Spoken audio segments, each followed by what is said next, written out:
Okay, ladies and gentlemen, this is a screencast to talk a little bit about your homework, classwork for today, which is taking Ethos, Logos, and Pathos. In your research paper, you will want to download this sheet from Blackboard. You will be using it, typing on it, and then turning it in to Mr. Zavos either at the end of the hour or the beginning of the next hour on Thursday once you've completed it. So if you will, follow along with this screencast. Uh, Once you have downloaded the sheet, you will see it says that students need to take your research paper and look at it as a persuasive document that uses all three of Aristotle's persuasive techniques: ethos, logos, and pathos. Hopefully you've used all three of these in your paper, and this is where you're going to be allowed to see where you did and how well you did and how you can articulate that you did do that. So read through your paper and find instances in your words, not in quotes or in the paraphrases, but because you want to focus on the things that you say in your attention grabber, in your closing, in your explanation of data, where you make logical arguments, where you make ethical arguments, and where you make emotional arguments. Remember that ethos, the speaker paints him or herself, and the cause is credible. So sources will be shown as credible. The cause that you are fighting for is shown as credible and worthy of following.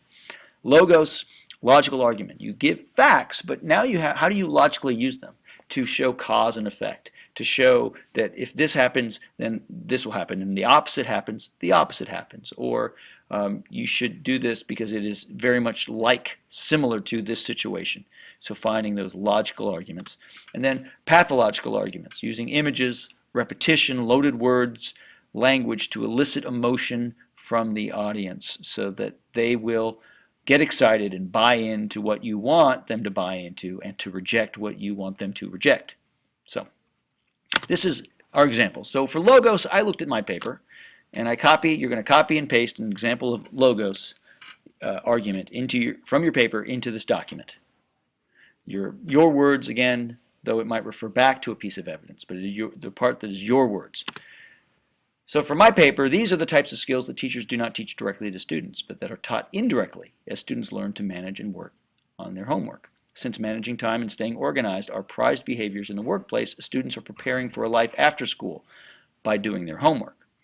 How do I explain this? Incomplete sentences, that this is a logical argument.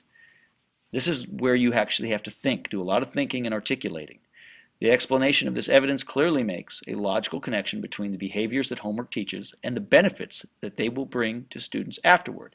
It is this cause-effect relationship that creates a logos persuasion for homework. Pathos.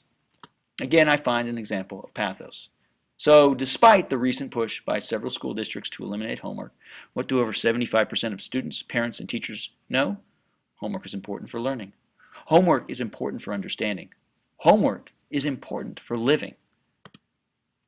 Now, how is this an emotional argument? The use of parallel structure, right here, in the answer to the question adds an opportunity for repetition of all of the ways that homework can aid a student. The repetition is meant to produce an emotional reaction from the reader as much as one can when dealing with the idea of homework. The ideas of learning, the ideas of understanding, and the ideas of living give a rhythm to the piece that adds to the emotions of the reader.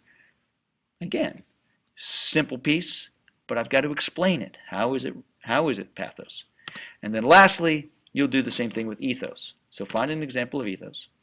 And I have Janine Bempachat, an assistant professor of education at Harvard, took the position that, and then I have another one, because both of these are examples of basically the same thing.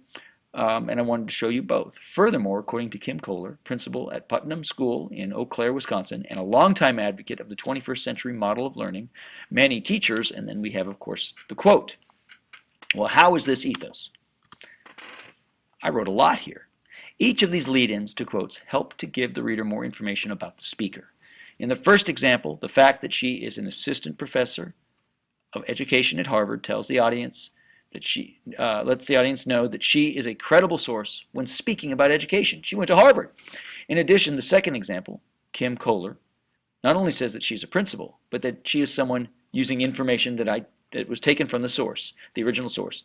that believes in modern teaching practices. She is not solely this old school principal educator that sees the time-honored practice of homework as a good one.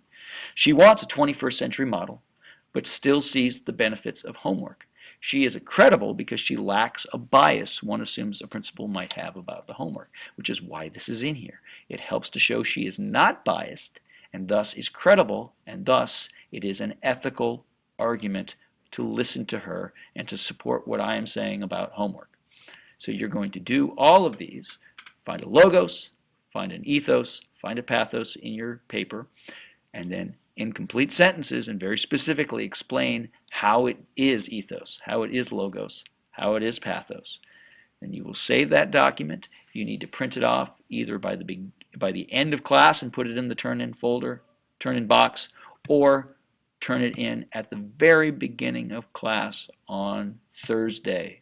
If it's turned in on Thursday, my assumption is that it is done at an even higher level because you've had more time to think and more time to write. Okay, if you have any questions, shoot me an email. Thank you much.